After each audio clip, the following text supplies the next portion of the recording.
You are 16 when the soldiers come to Boseong, a small village tucked between tea-covered hills and a river that no longer sings. The year is 1942, and the Japanese Empire's banners flutter like red warnings in every marketplace. You have learned to keep your eyes lowered, to fold your words into silence. Your Korean name, Han Eunmi, has been replaced with Yamada Emiko, a name that feels like a rock in your mouth. Your father once owned a small patch of green tea fields. Now, he works under a Japanese supervisor who counts every leaf as if it were his own. Your mother trades embroidery for rice, though rations grow thinner each month.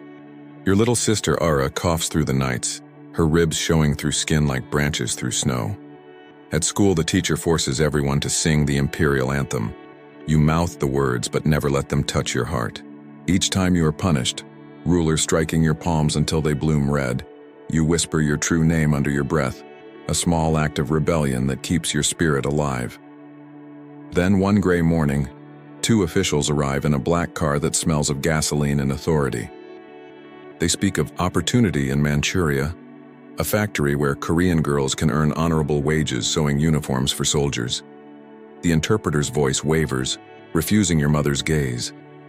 The men leave a paper stamped with imperial seals and a small bag of coins, heavy enough to sound like hope. Your father does not want you to go, but he has no choice. The fields barely feed the family. Only for a year, your mother says, her voice trembling. You will return strong and proud. You nod because defiance would mean shame for them, and perhaps worse.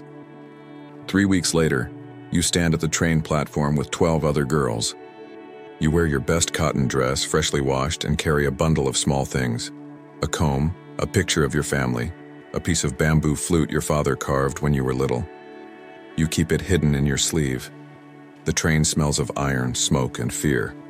Guards in gray uniforms stand at every door. When one girl asks to use the toilet, she is slapped so hard her earring flies into the aisle. Nobody speaks again. By the third day, the food runs out. The guards distribute rice balls that taste of dust. One of the girls, Mira, begins to cry at night, whispering her mother's name. By the 7th day, her voice is gone. When she dies, the guards toss her body into a ditch beside the tracks. The interpreter mutters that she was weak. You stop thinking of time and days after that. When the train finally halts, the sign reads, Rangoon, Burma, not Manchuria. Jungle replaces horizon. The air is thick with rot and humidity.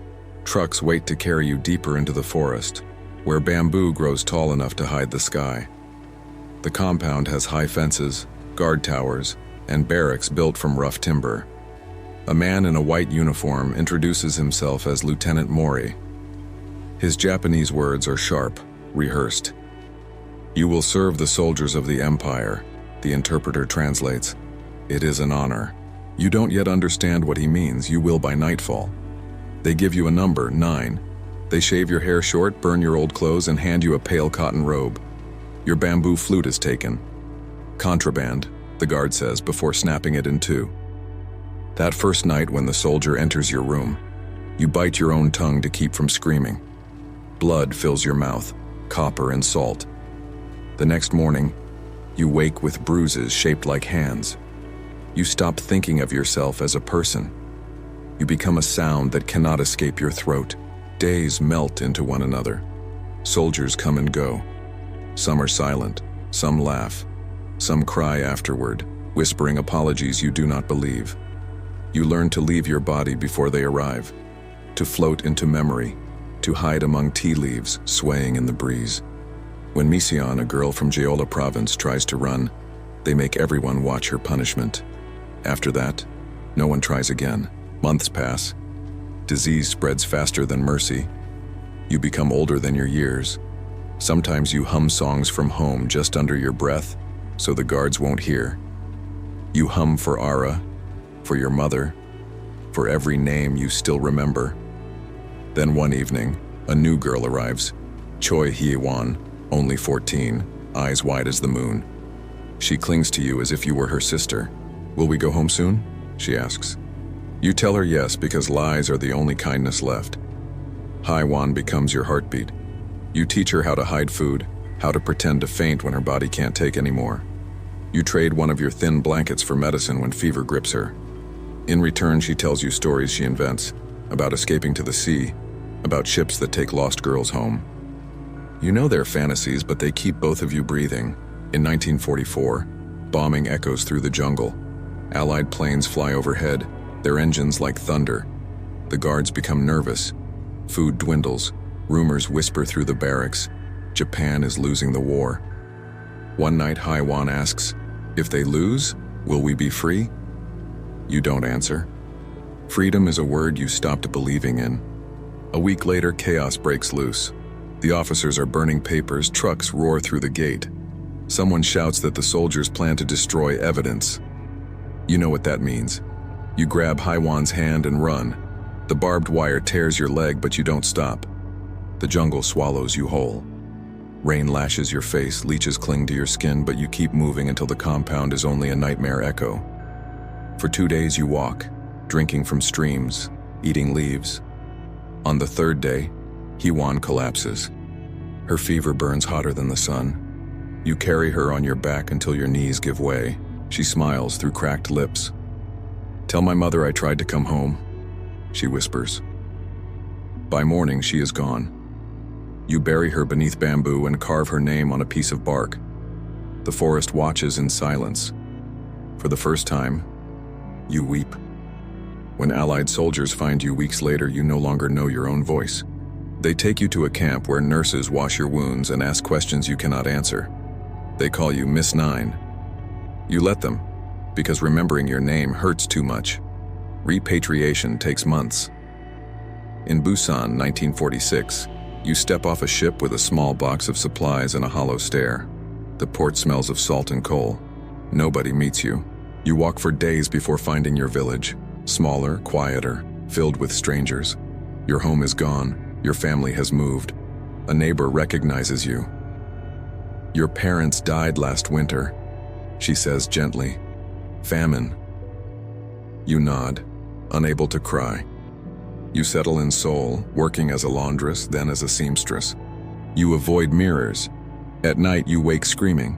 When men pass too close on the street, you shrink back. You keep a notebook hidden under your mattress, pages filled with Korean words written shakily, as if relearning yourself. In 1950, war returns. Sirens, explosions, armies again. You flee south, carrying only your notebook. Along the road, you see other women.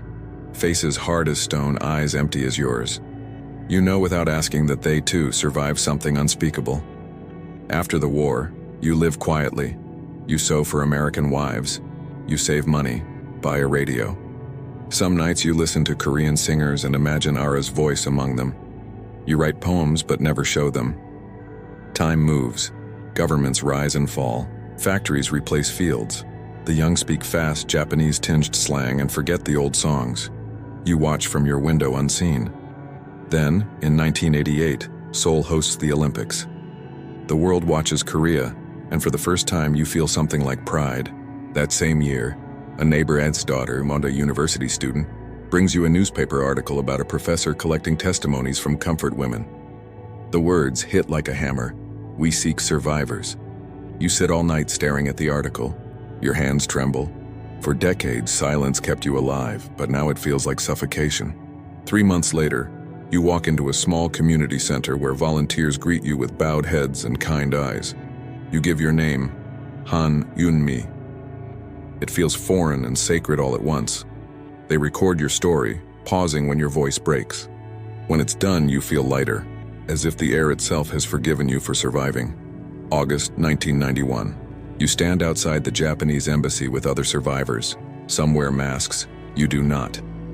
A crowd gathers, students, reporters, photographers. You hold a placard that reads, "We remember." When it's your turn, you speak. "My name is Han Yunmi. I was 16 when they took me. I was told I would sew uniforms. I became a weapon they used until I forgot who I was. But I am here. The world finally hears you." Letters arrive. Some hateful, most grateful. A woman from Japan sends an apology written in trembling brushstrokes. "My grandfather was in Burma," she writes. "I am sorry. You cry for both of you. You spend the next decades telling your story in schools, on stages, before cameras that frighten but also free you. You meet young women who call you Halmione, grandmother, and promise never to let history erase you. You believe them. At 89, your hands are frail but steady as you light a candle for every girl who never came home. Mira, Haiwan, Miseon, names the world almost lost. On your final night, you dream of the tea fields again. The sky is blue and Ara is running toward you, laughing. In her hands, she holds a bamboo flute, whole and unbroken. You wake with a smile and whisper your last words in Korean. Nanan ijianata. I did not forget. And in that whisper, you return, not to silence, but to the sound of broken bamboo mended by truth.